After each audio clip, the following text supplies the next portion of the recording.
Hi everyone, welcome to Edtech with JREP. I'm Javier Rabagliat and I'm here to show you how to animate objects on Google Slides. Let's go!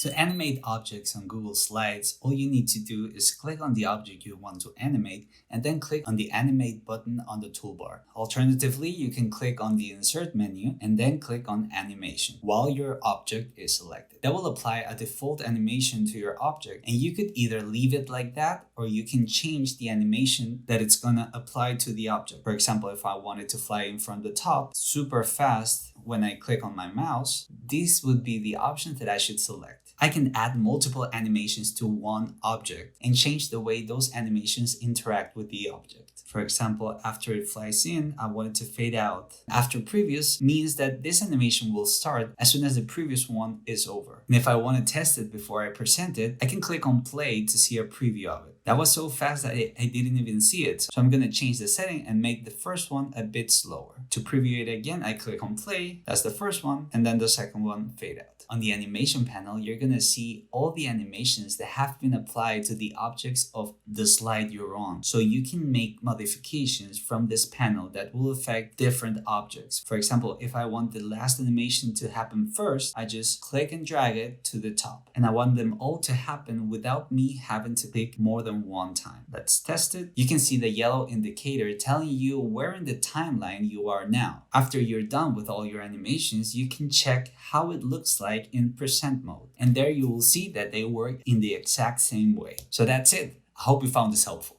Bye.